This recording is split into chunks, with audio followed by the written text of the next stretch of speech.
Apple, एक नई सोच, एक नई खोज।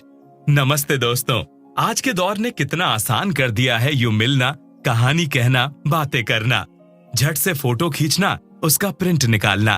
कंप्यूटर तो अब बाएं हाथ में लेकर घूमते हैं।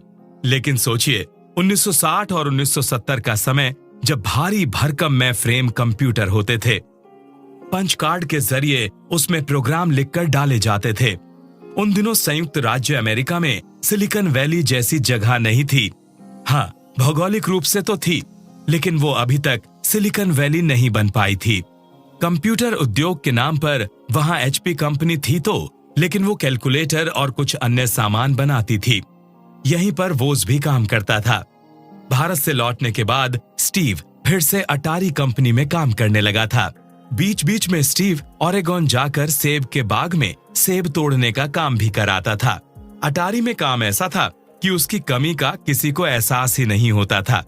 उस दौरान अगर स्टीव या वोज से कोई मिला होता तो वो ये कह नहीं सकता था कि ये लोग कंप्यूटर की दुनिया में क्रांति लेकर आएंगे। यहीं पर कुछ युवा वर्ग के हॉबिस्ट या यूं कह लो कंप्यूटर और इलेक्ट्रॉनिक के दीवाने अपना एक ग्रुप बनाए हुए थे। ग्रुप का नाम था home brew computer club. Steve और वोज भी इसके सक्रिय सदस्य थे। इस क्लब की पहली बैठक हुई जब एक पत्रिका पॉपुलर इलेक्ट्रॉनिक्स की एक प्रति बाजार में आई थी। समय था जनवरी 1975। इसकी कवर स्टोरी में एक माइक्रो कंप्यूटर की खबर थी जिसका नाम था एल्टेयर 8800 माइक्रो कंप्यूटर। सिलिकॉन वैली के एक इंजीनियर गॉर्डन फ्रेंच ने इस मीटिंग का आयोजन किया था। यहाँ पर फ्रेंच ने अपने दोस्त के साथ मिलकर बनाई एक मशीन को दिखाया। ये मशीन उस हॉबी किट से बनी थी जो माइक्रो इंस्ट्रूमेंटेशन एंड टेलीमेट्रिस सिस्टम्स यानी MITS से बनाई थी। इसकी कीमत थी $495। ये एक स्टीरियो कंपोनेंट एम्पलीफायर जितनी बड़ी मशीन थी जो दिखने में कुछ खास नहीं थी। इसके फेस पर 2 टॉगल स्विच थे और कई लाल रंग की बत्तियां लगी थीं। हालांकि ये मशीन कोई खास काम की नहीं थी, लेकिन ये आपको एक पर्सनल कंप्यूटर का मालिक होने की फीलिंग देने में कामयाब थी।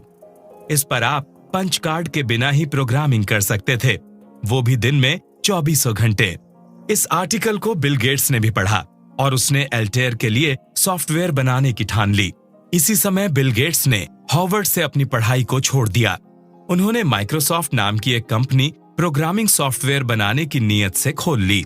लेकिन वोज तो 4 साल पहले ही MITS जैसी मशीन बना चुका था। याद है ना उसका क्रीम सोडा कंप्यूटर? तो उसने तो इतने बेहतर कंपोनेंट्स भी नहीं इस्तेमाल किए थे।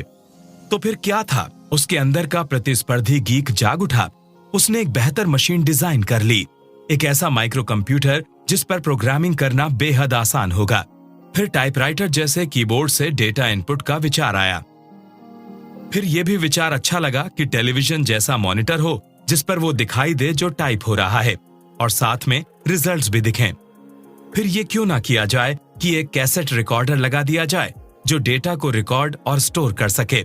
एल्टेयर में ऐसे कोई भी फीचर नहीं थे जो डेटा प्रोसेसिंग और कंप्यूटिंग को सरल बना सकें। ये एक चुनौती थी जिसको वोज ने स्वीकार किया। उसका ख्याल था कि एचपी कंपनी जहां वो काम करता है उसके इस निर्माण को खरीद लेगी। यहाँ पर एंट्री हुई हमारे हीरो स्टीव जॉब्स की। लोग उसको मौका परस्त कहेंगे, लेकिन बिजनेस की दुनिया में उसको एंटरप्रेन्योर कहा जाएगा। स्टीव नहीं चाहते थे कि वो इस माइक्रो कंप्यूटर को एचपी कंपनी के हवाले कर दें। वो शायद ये तो नहीं जानते थे कि वो कितने कमाल का आविष्कार है, लेकिन उन्हें ये जरूर स्पष्ट था कि इसको बाजार में उतारा जा सकता है। ये एक नया आइडिया है, नई खोज है। इसको सही तरीके से मार्केट किया तो ये तहलका मचा सकता है। ये एक नया जोखिम था, लेकिन यही तो एक एंटरप्रेन्योर करता है, जोखिम उठाता है, नए प्रोडक्ट और सर्विस को बाजार में लाता है, साथ ही साथ वो समय की मांग को पूरा करता है। कंप्यूटर अब आम लोगों के बीच आ चुके थे, लेकिन वो बहुत भारी भरकम और महंगे थे, आम आदमी की पहुंच से बाहर। इसीलिए मार्केट में लोगों को एक ऐसी मशीन चाहिए थी जो कम जगह ले, कम कीमत की हो और उस पर काम करना आसान हो। एल्टेयर जैसी मशीन तो वोज खेल खेल में बना चुका था। अब समय था कुछ बड़ा और अलग करने का। वो हो चुका था। स्टीव और वोज ने ये machine home brew computer club के सदस्यों को दिखाई। ये सबसे बड़ा आलोचक ग्रुप था। उनको तो कुछ ऐसा चाहिए था जिस पर वो खुद कमाल का काम कर सकें। ये बनी बनाई मशीन जो सारे काम खुद ही कर लेती थी, हॉबिस्ट को समझ में नहीं आई। लेकिन स्टीव को इस नई मशीन पर पूरा भरोसा था। तो फिर होम ब्रू के एंथुसियास्ट को स्टीव और वोज ने सर्किट बेचे और कुछ फायदा भी कमाया।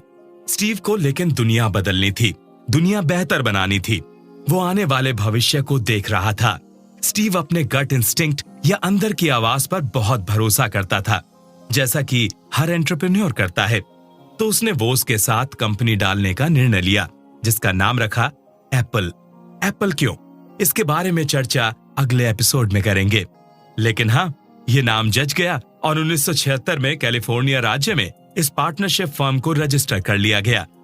वो उसके पहले कंप्यूटर को स्टीव एप्पल 1 कहकर पुकारता था। हालांकि वो उसको ये नाम पसंद नहीं था, फिर भी ये नाम टिक गया। क्या था इस एप्पल 1 में?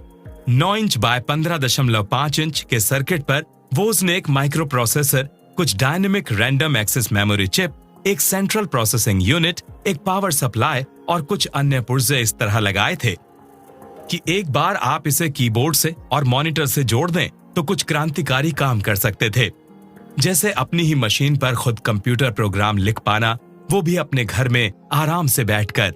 और आप किसी मेन फ्रेम से जुड़ने के लिए बाध्य भी नहीं थे। आप इस पर अपने खुद के बनाए कमांड भी लिख सकते थे कीबोर्ड के माध्यम से, फिर तुरंत ही उसको ब्लैक एंड व्हाइट मॉनिटर पर देख भी सकते थे। इस वजह से कमांड को एडिट करना भी बहुत आसान हो गया था।